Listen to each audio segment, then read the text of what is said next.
Okay.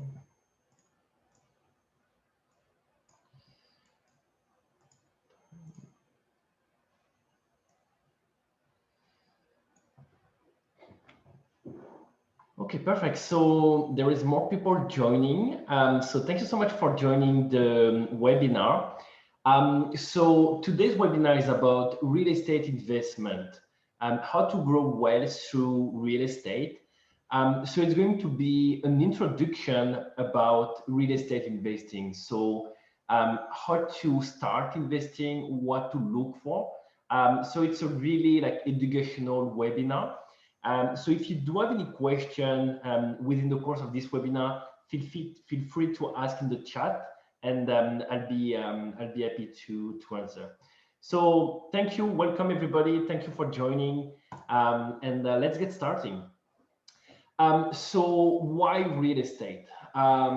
When you look at all the high earner and people who have a lot of assets, every millionaire, part of their asset is always real estate. So what we're going to do today is kind of look why real estate investing is so appealing for everybody, but especially when you have money to invest. Then we're going to look at comparing different property. And when you start to invest in real estate, it can be overwhelming and you might not know what to look for. So I'm going to show you my Excel analysis over 30 years to kind of show you what to look for and how to compare property within each other. And lastly, I'm going to show you different kind of deal. So we're going to look at condo, we're going to look at pre-construction, we're going to look at multifamily. And I'm going to show you like the Excel for this deal and how this deal like worked. First, I'm going to talk about active income and passive income and why real estate is such a big part about building your passive income. Then we're going to talk a little bit about stocks, real estate, and the power of leverage. So one of the reasons there is so many investors in real estate is that they use the bank money to finance their real estate. And you're going to see with the number how important it is. Using other people's money is how you're able to get more from real estate investing than from stocks. Then we're going to look at the Excel analysis, and I'm going to talk about different strategy. So the buy, renovate, rent with multifamily and condo, but also we're going to touch base a little bit about flip. So if you haven't heard about this author and this book, it's very interesting, Capital. So it's a bestseller. And basically one of the ideas of the book is to show the increase of inequality over time. So if you look like from 1995, so in red, this is the bottom 50%. So basically like the middle class. And in blue, this is the top 1%. And as you can see, the increase of the income of the people in the top 1% is going up, where the increase of the income of the bottom 50% is going down. And this graph kind of shows the same thing since 1979. So you can see the productivity. So this is the addition of extra resources that are created globally. And you can see how these additional resources is shared. So the top 1% are getting 240% more since 1978 than the average overall wage. So what I'm trying to show you here is that if you're only relying on your income, on your work income, the income you make from working every day, over time, you're not going to have a lot of disposable income. But what the top 1% are doing is that they have more income coming from passive income than from active income. And passive income could be basically three things. The first one is if you own your own company, so you're the shareholder of your own company, so you get passive income from that. The second way is to be a shareholder with public companies. So for example, if you invest in the Toronto Stock Exchange or the New York Stock Exchange, you can have some passive income from the dividend. And the third one, and the one that we're going to discuss today, is real estate and how you can build passive income, and at the end of the day, how you can build that financial freedom over time, because it's really a long game, versus if you were only getting income from your salary. So this one in orange is the Toronto stock market, and in red, this is the real estate price index. So this is Hamilton, but it's the same percentage for Toronto. And as you can see, since 2014, the increase in percentage of real estate is way higher than the stock exchange. Um, so for example, if you look over 5 years, if you invested in real estate, your asset would have increased by 11.75% per year for a total of 57.6 over 5 years. If you invest the same amount into stocks, you would have increased by 9.52% over 5 years, which would be 2.25% annualized. So as you can see in GTA, if you look at the past 5 years, investing in real estate offered a better return than in stock. But real estate is not always better. The difference between stock and real estate, one of the major difference, is that stock is very liquid. You can buy 100K of stocks tomorrow and you can sell it in a week. If you buy real estate, if you want to buy or sell, sometimes it can take 3 months to sell a multifamily. If you want to buy, maybe it's going to take 3 months to go through the closing, maybe another 2 months to find the right property for you. So it takes longer to do deals in real estate. That's one thing. The other thing is that in the real estate, there is fixed cost. So if you want to buy or sell real estate, you're going to have to pay lawyer fee, real estate agent fee, marketing fees. So it's easier to invest in stocks than real estate, but I let you be the judge of that. But if you look at the difference of return over the past year, the real estate really outperformed the stock market. So this is for Toronto, this is Montreal if you look at different city. And what we're going to discuss is leverage and non-leverage. So if you leverage your investment in real estate, the return is not 12%, but it's 29%. So you might be asking, how does leverage work? So leverage is really when you use the bank money to purchase real estate. Even if you buy for your own personal needs, if you buy a condo, let's say a condo at 600K, and you put 100K down, and the bank, depending of like how much down payment you have, but you can buy a condo at 600K with putting only 100K down, so 20%. That's the norm for residential. So you put 20% and the bank give you the difference. Now, let's say you invest 100K in the stock market. As we saw earlier, the rate of return was 2.25% in the past 5 years. So if you put 100K down, at the end of the year, you got 102, so 100, 2,250, right? Now let's say you invest 100K in real estate. The bank lent you 500K and you buy something at 600K. Now the return, as we discussed, the return was 9.52%.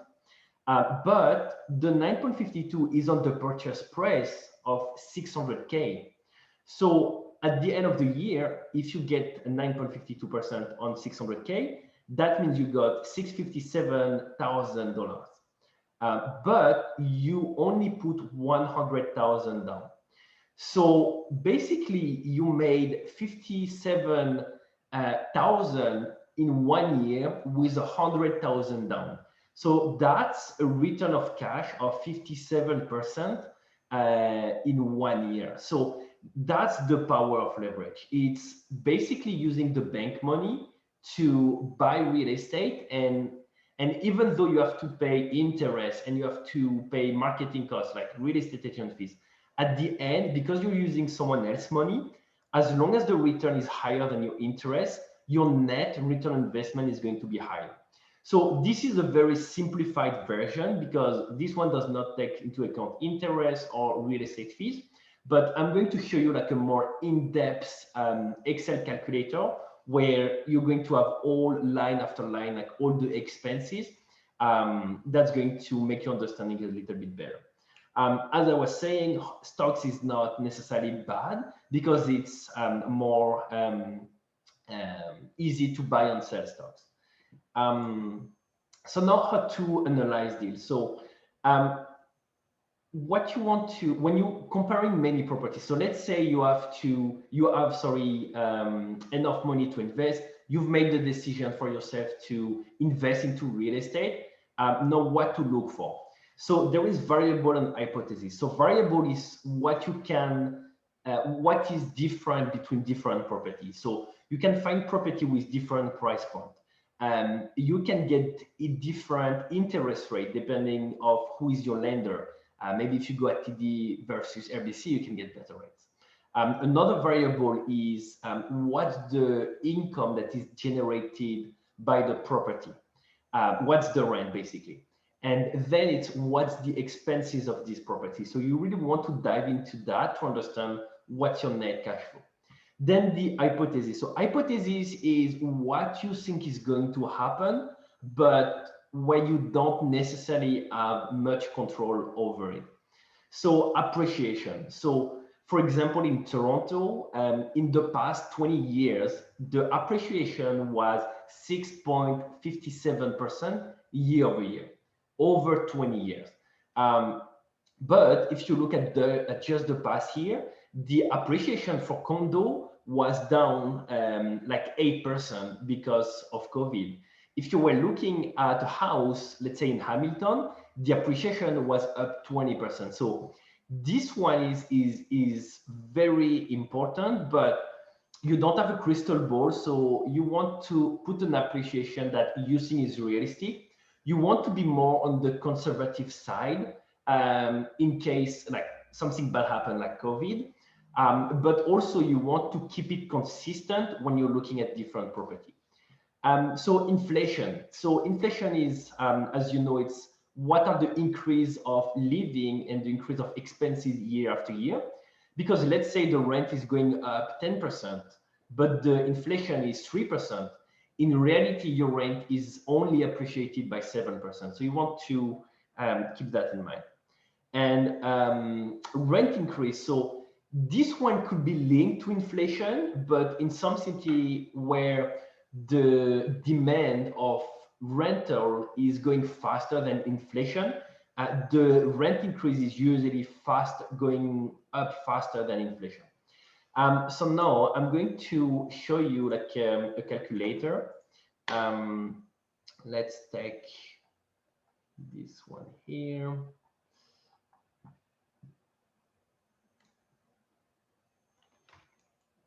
Now we're going to look what it means like with a real number. So this is a spreadsheet that we developed for our investor client. So the goal of this spreadsheet is really to give a tool to compare different property between them and to look at different deals and try to see if you have to look at two properties that are very similar, how are you going to say this one is better than the other one? And this is a tool that is very helpful to make a better decision. So as I was saying, so in yellow is all the variable. It's all the data that you can change depending of which property you're looking at. So for example, the purchase price, in that case, it was 700. Closing cost, so this one will be mostly the lawyer fee, around like 2,000. If it's a property that needs maybe a little bit of renovation or a little bit of paint, you can add that amount in there. And what it will do, it will calculate the initial investment of the property. You can here decide like what's the interest rate. So for example, today you can get maybe around like 2.5% interest from the bank. But some bank can maybe give you like 2.2, or like if you do a lot of commercial real estate or a lot of investment, the bank is going to be a little bit more conservative and going to give you a higher rate. So you can definitely change that. And just to show you an example, let's say the interest rate go up 5%. You can see like the cash flow like changing line. So let's put like 3% to be conservative, amortization, 25 years, and the monthly rent. So when you look at buying an investment property, if it's vacant, you want to look at what's available in for rent in the area, or what got rented in a specific area, to kind of have an accurate idea of what the rent could be. Most of the property that are available for sale, and it could be condo houses, they are usually already rented. And when you look at them, the listing agent can give you the information about the current rate. So if you work with an agent, for example, if you work with me, I will ask the other agent, and sometimes it's already available, and see what's the rent, and then you can have like an exact number. So property tax, same thing. It's when you buy something, you're going to know the information prior. Insurance, as a landlord, insurance are mandatory. Usually, like if we're looking like below $1 million, it's usually going to be between 1,500 to 2,000.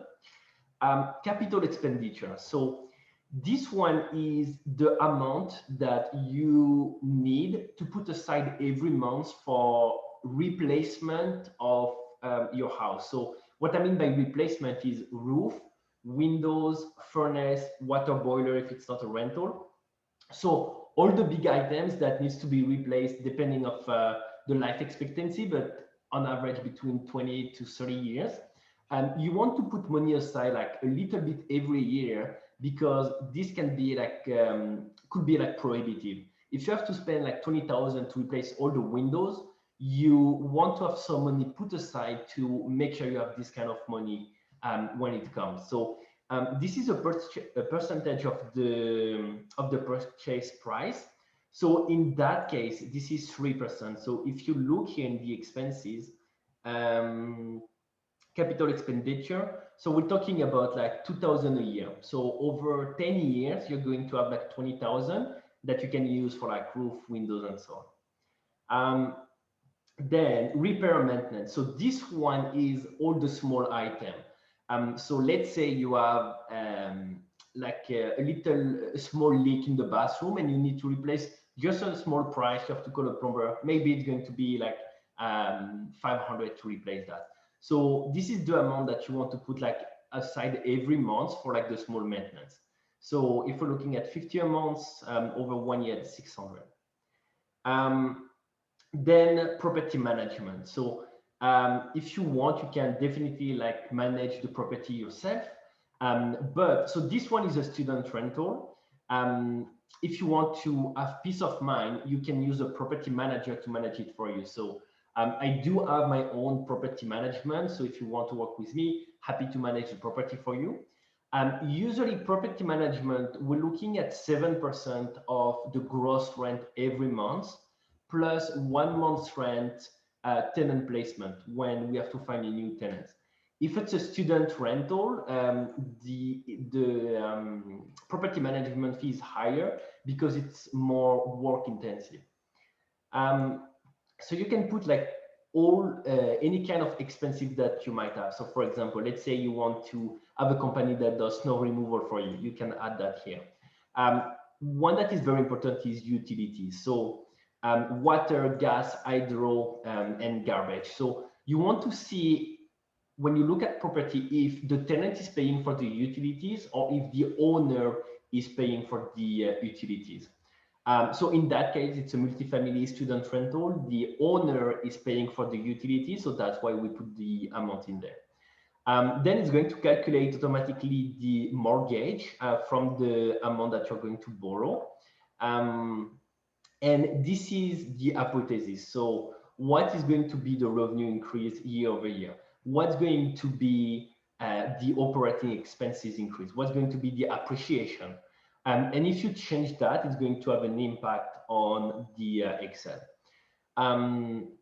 So now it's going to calculate over 30 years automatically based on all these hypotheses, what's going to be your cash flow. So on one hand, you have the income. So it could be like rental income, so all the rent. But if you have a laundry machine that is generating like money, you can add that in there as well. Or if you're renting parking, you can have that as well. Operating expenses. So it's going to take all the hypotheses. So from property taxes, insurance, repair, property management, utilities, and so on. Then it's going to have an expense as part of the gross income. I would say the norm is around like 33%. In that case, you can see the expenses are a little bit higher than 33%. One of the reasons is because it's a student rental. Then you have the net operating income. So the net operating income is all your income versus your operating expenses without the debt payment, without the mortgage, without the capital expenditure. And this one is going to be very important when we calculate the cap rate. So basically the cap rate, and this is a date like a KPI, like an indicator that is widely used in real estate. And that is used to compare different property based on the cash flow. So basically it kind of gives you an indication of if the income is, what's the income versus the price. So if we look at the definition here, leverage, we talk about that, the cap rate. So it says this measure is computed based on the net income which the property is expected to generate and is calculated by dividing the net operating income by the property asset value. It's expressed as a percentage and it is used to estimate the investor potential return on their investment. So that's a very easy way to look at different property and see which one generate more income based on the price of the property. So to give you some kind of idea, in Toronto, the cap rate is around 2.5%. If you're looking at multifamily, or if you're looking like outside of Toronto, like the further you go from Toronto, the better the cap rate is going to be. So if you can find something like in the 4%, in Hamilton, Kitchener, that would be good. But in Toronto, it's almost impossible to find a cap rate in the 4% range. So if we go back at the key indicators, so you have also the cash flow. So cash flow is if you pay all your expenses, what do you have at the end of every month in your pocket? And the cumulative net worth. So this one is taking into consideration if you resell the property. So when you look at investment, so for example, we're going to look at one condo here. I'm going to show it to you quickly. So for example, this one.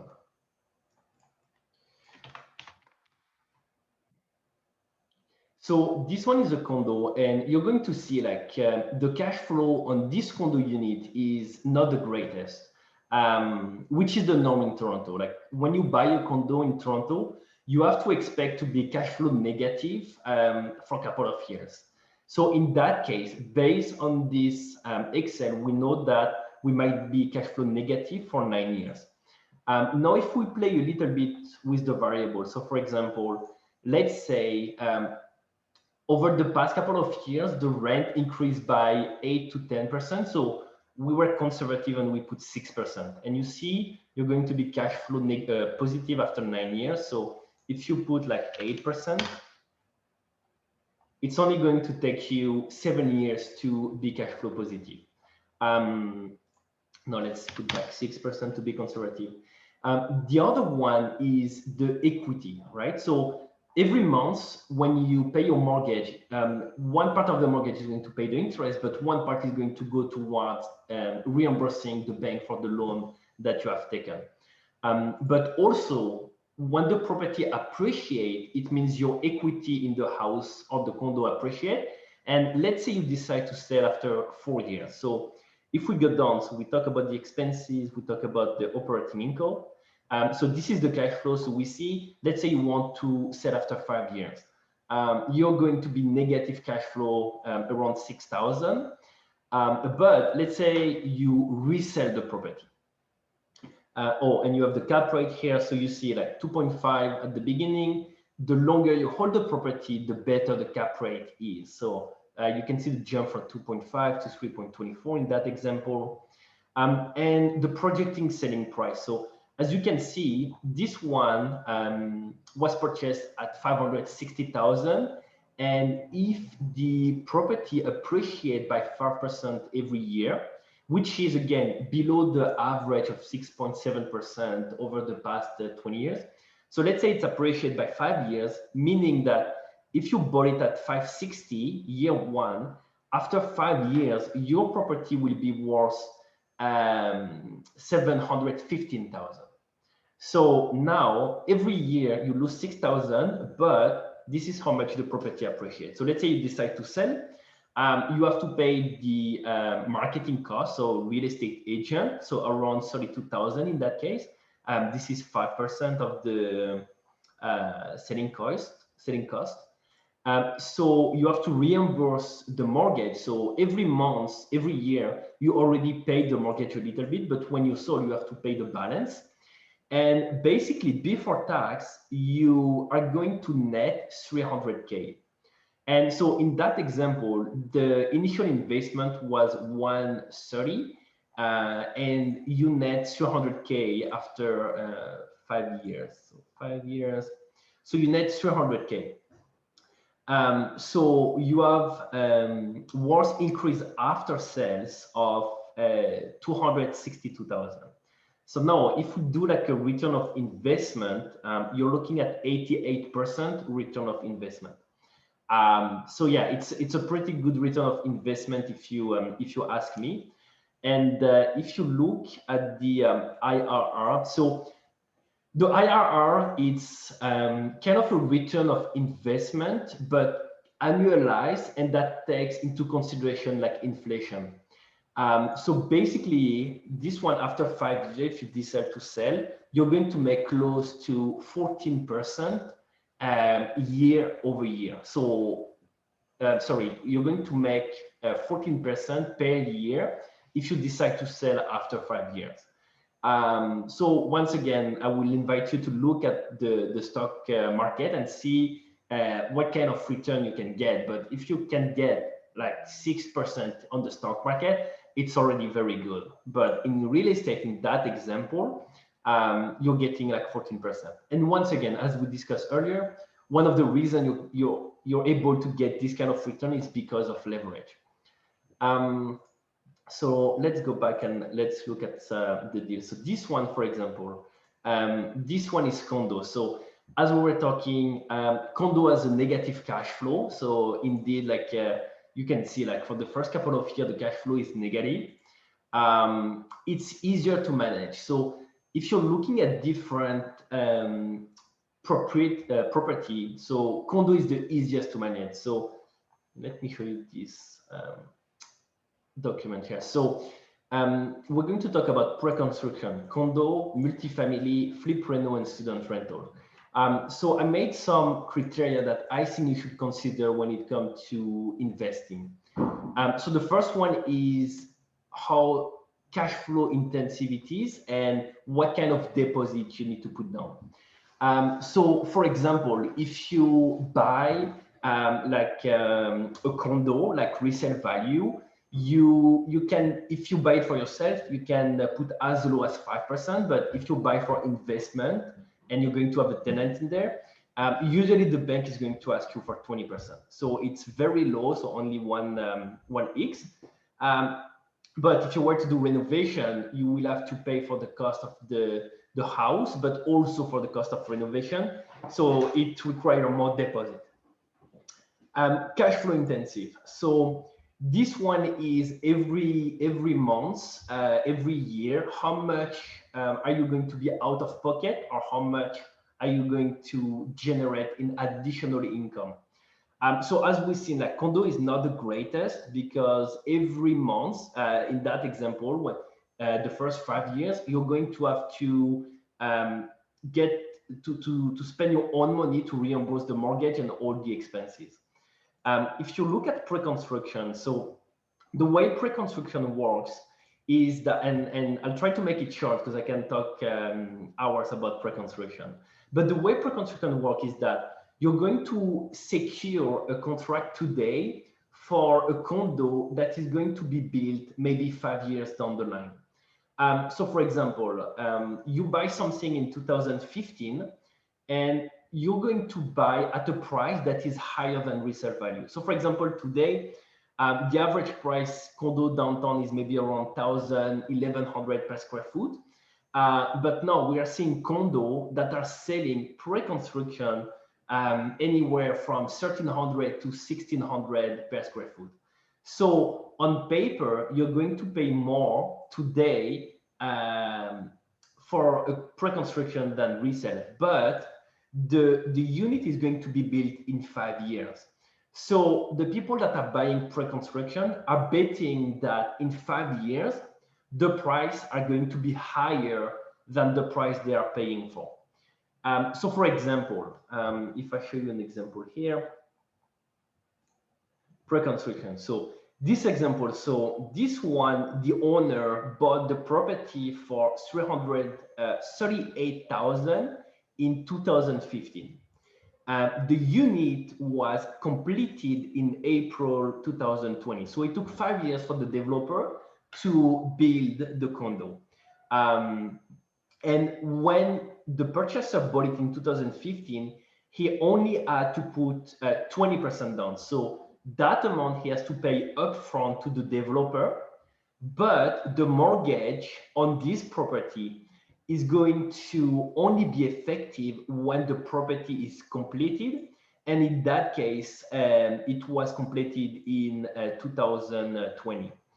And what happened is that this one, he sold it in 2021 for 618. So he bought it for like 340 in 2015. And 1 year after he bought, 1 year after the mortgage started, he sold the unit. So on that case, so 618 minus the cost, the initial investment,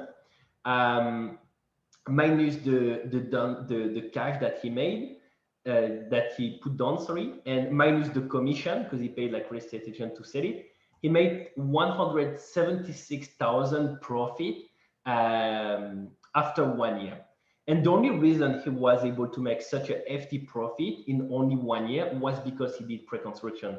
And what happened is that in 2020, the cost of this unit was around like 450,000. And so just by buying just by buying the floor plan, he basically made 100K once the unit was completed.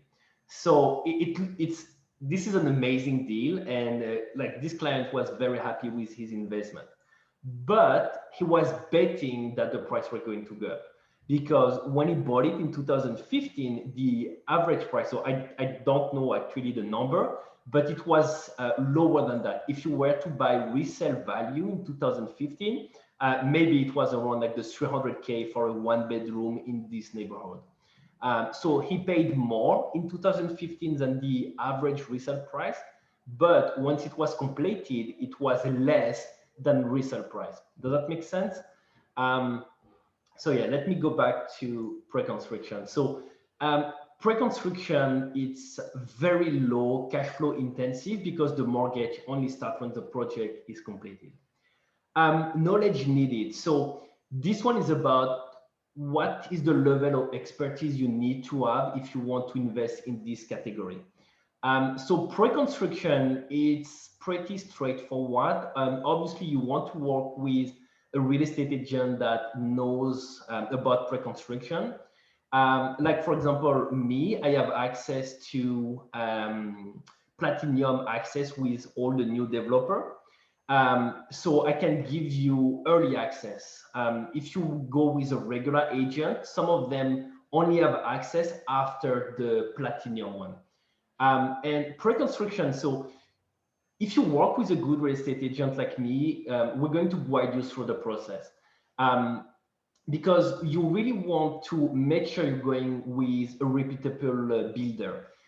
For example, today, as maybe you know, but there is a lot of increase in the construction cost because of COVID.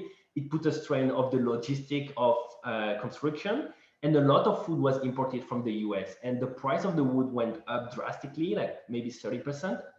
And the cost of to build a condo actually increased. So what happened is that a lot of builder planned that, for example, the cost for a condo was going to be like $300 to $400 per square foot, but the cost ended up being like $500. So it was the new cost that they didn't account it for was eating up all the profit, and a lot of projects got canceled. So if you put a deposit on a pre-construction project and it got canceled, you're going to get your money back. But if you locked a contract and you were hoping to get a unit in 3 years, which would have been at a lower price than the resale market in 3 years, but not the project in cancel, if you want to reinvest in a similar project, you're going to have to spend more for the same project. So what I'm saying is that you really want to avoid bad project and you want to focus on the good one, and you want to work with an agent that know the difference between the two.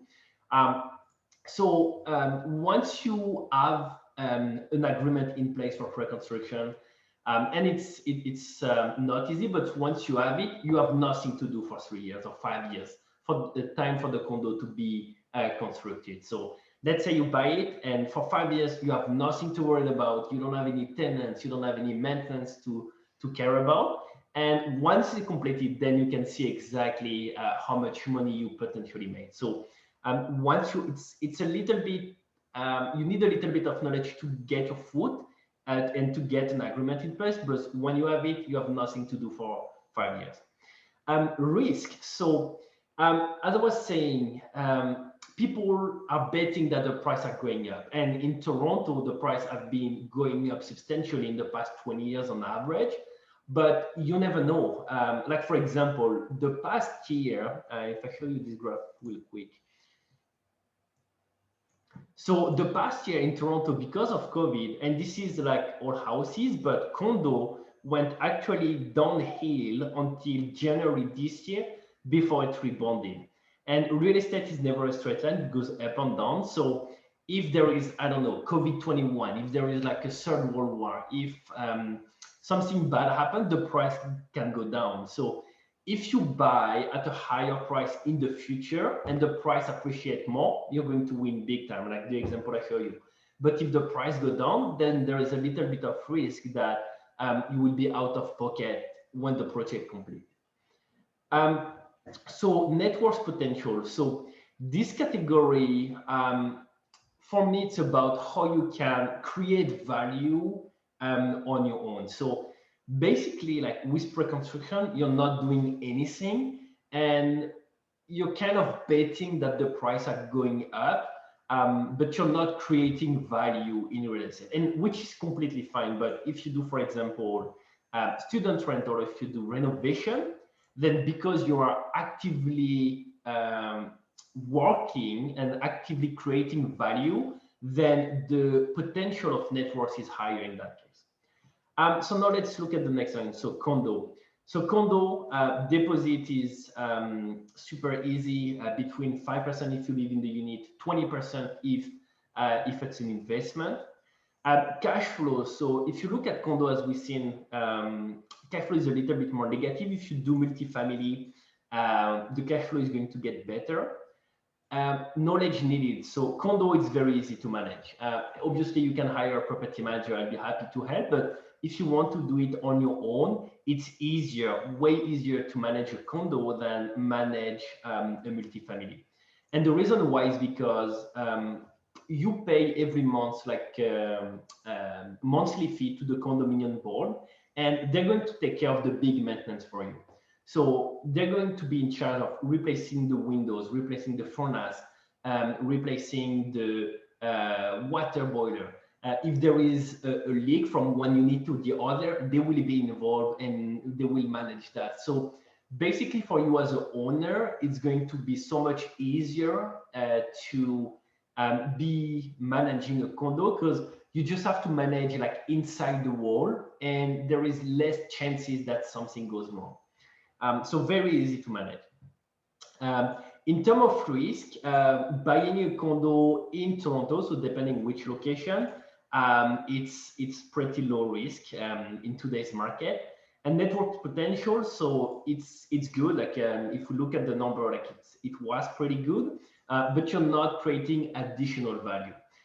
So I'll put a canvas to that if you buy an older condo. So I have some clients that bought a condo in 2018. It was a very old condo that was built in 2000, in the 2000-ish, and they renovated everything inside, and then they create value because when they bought it for like I think 550, and 3 years later they sold it for 800.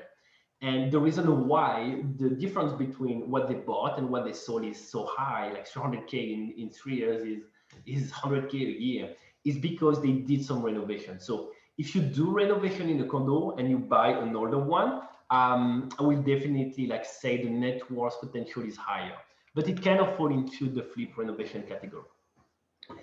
So multifamily.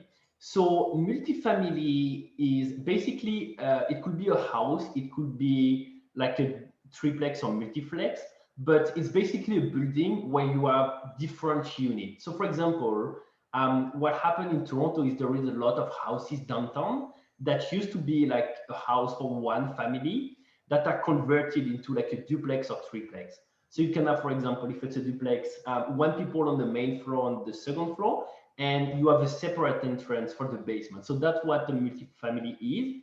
And multifamily could be like usually between a duplex to a triplex. So deposit intensive. So usually it's something like 20%. The higher the amount, the more the bank can ask a deposit. So if it's something in the 2 million, or if you've done already a lot of investment, the bank might ask you a higher deposit, maybe 25%, maybe 35%. So this one can be a little bit higher. In terms of cash flow, so multifamily are usually producing a better cash flow and a better cap rate. As we speaking on the past example, this one was cash flow positive from the beginning, where the condo was negative cash flow for 9 years. So usually the cash flow is better. Then knowledge needed. So multifamily, you need to know a little bit more about what you're doing, because you need to understand like the basic maintenance of the house. And if you don't own a house, you might not know, but you have to make sure the roof is in good condition. There is no leak in the roof, or like when there is a leak, what do? You need to understand like basic about plumbing, about electricity, because you are responsible for everything, right? You need to understand like about windows, like how much does it cost to replace like a duplex? People would be surprised. Like for example, we have a condo in Montreal, and we have to it's a 5-bedroom, and we have to replace all the windows. And just for a condo, it's a large condo, but we're looking at 17,000. So how do you find a contractor to do that? How long does it take? What do you do if it's an emergency? Same for the boiler. Imagine if it's the middle of the winter and your furnace is shutting down, and you have the tenants complaining that it's cold at night and it's the winter and they need like a heater. What do you do in that case? Right? So this is where you need more knowledge. And once again, if you don't want to do it yourself, you can hire a property manager. And our goal as property manager is to make it as easy as possible for you to invest in real estate as it is to invest in stocks, for example. Risk. So there is more risk in the multifamily because you'll never know if you're going to have a water leak, or if you're going to have like a tree that fall off into the roof. So there is more risk towards that. Like for example, recently we managed a property, and one of the roots of the tree burst the pipe of not burst, but like kind of infiltrate the pipe and block the pipe. And we had to replace the pipe in the basement, and that cost like I think it was around 10,000. So there is more risk involved. So, and as you can see, like higher risk but higher reward. What I'm trying to get, and we'll talk about the two other, but basically what I'm trying to get with that is that there is not one perfect solution. Like there is people that have been as investor so successful and have grown their net worth so much just investing in condo because they don't want to deal with the maintenance. They just want to focus on condo. And there is other people that made a killing on pre-construction or multifamily. So my point is you have to understand like where you're coming from and what is the best fit for you.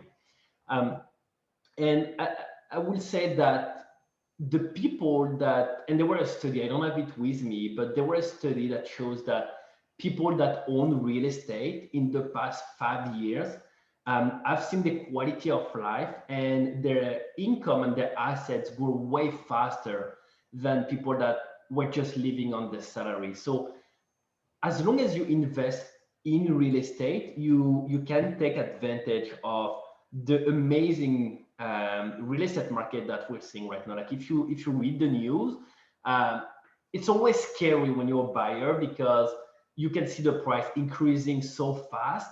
But when you own real estate, that's where you're happy to see the price increasing so much because that's your equity building up. So what I'm trying to get at is try to find a solution that works for you. And it's almost like the end of the webinar. So I know I'm going fast, but my goal is really to have a solution that works for you. So if you want to invest in real estate, feel free to contact me. Feel free to book a meeting with me, and we look over your personal situation and we look over your personal goals and what might be the best investment for you.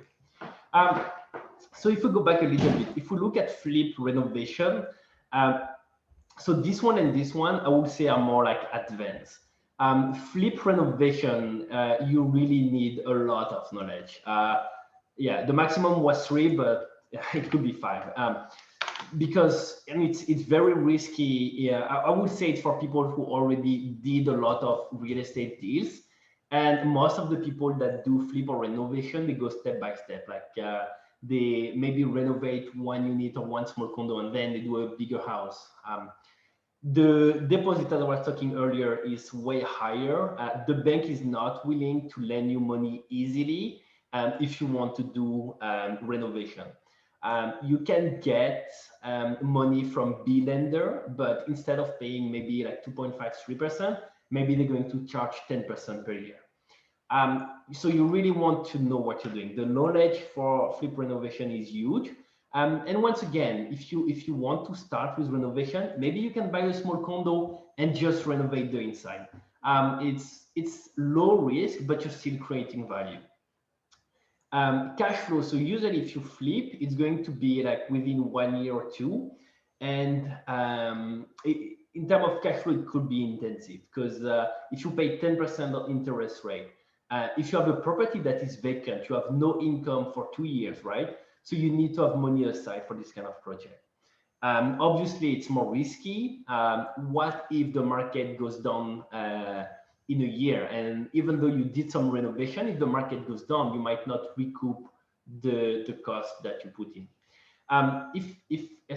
If we take a little bit of a step back, the people that are really successful in real estate is the one that buy a lot of real estate over time and hold it over time.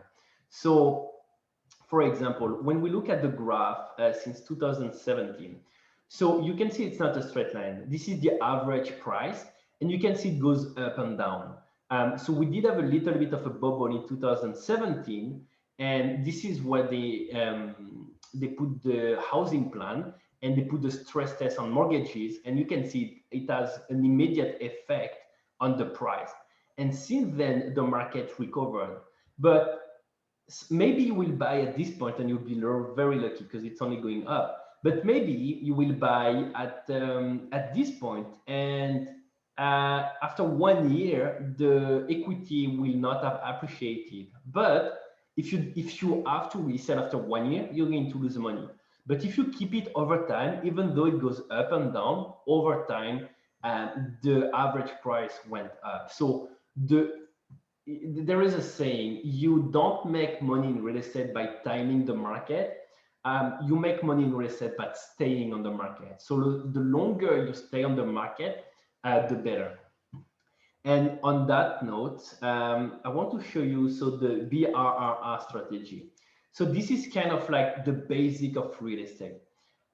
So it's basically like buying a property, renovating it to create value. And usually if you buy something that is a little bit old inside, every dollar that you're going to spend on kitchen renovation, bathroom renovation, if it's old, if you spend 100K in renovation, most likely you're going to get at least 1.5 that. So if you spend 100K, if you have to resell, probably you're going to get 150K more. So what you want is to buy, renovate, rent the property, and refinance. So once your property have appreciated, you can go to the bank and say, hey, Mr. Bank, I want to refinance my property. And what refinance means is that they're going to take the updated price. So in that example, let's say when you bought it at 550. Where is my price here? 560. So let's say you buy at 50, but after 5 years, you want to buy another property. So now, if you were to resell the property, it will be worth 715. So the bank is willing to refinance you up to 80% of, usually 80% of the amount. So the difference between the two is how you're going to extract the equity to do another investment. So for example, in that case, let's say you get 80% of this amount. So 0.8.751,000. So that's what the bank is going to loan you. But let's say the initial cost was 560. So, okay, 715.08 minus. Okay, perfect. So that's the amount that the bank is going to lend you. And let's say your initial mortgage was 434. 33. So by refinancing this property after 5 years, the bank can give you an extra like 137,000. Obviously, like this amount, you have to pay interest on it. And in that case, the interests are around 2.5%. But what you can do is that you can use this amount for an additional down payment for a second condo. So basically, it's kind of like the Russian doll where you want to use your first investment to buy a second investment and then a third one. And that's where like the refinancing part is very crucial. So yeah, that's what you want to do. So I know we're running out of time. I try to be like mindful of everybody's time.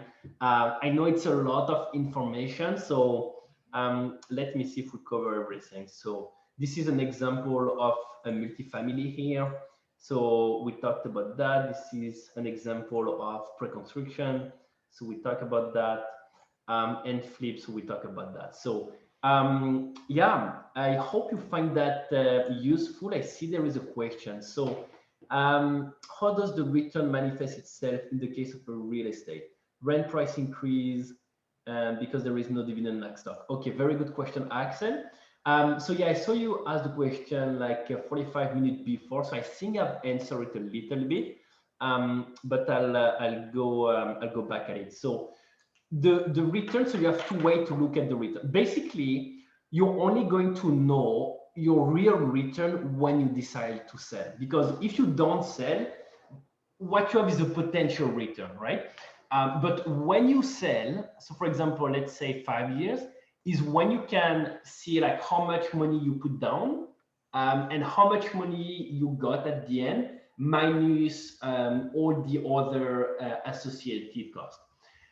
So for example, after 5 years, if we look strictly from a return of investment, you made 88% over 5 years. So yeah, that's pretty good. And if you use the IRR, which is kind of like a more advanced way to calculate the return, we're looking at close to 14% per year. Okay, so let me put this term here. So that's how you calculate your real return. It's when you sell. If you don't sell, it's a potential return. But what you can look at is your cap rate, because your cap rate is based on the income from the rent. So just with the rent, you can have like the cap rate, and when you sell, then you have the real like rate of return. Does that make sense? I hope I did answer your question. Um, Perfect. Yeah, so let me see. I don't think there is other question. Let me see in the chat. No, no question in the chat either. So yeah, right on time, 7 p.m. So once again, like this was a quick overview.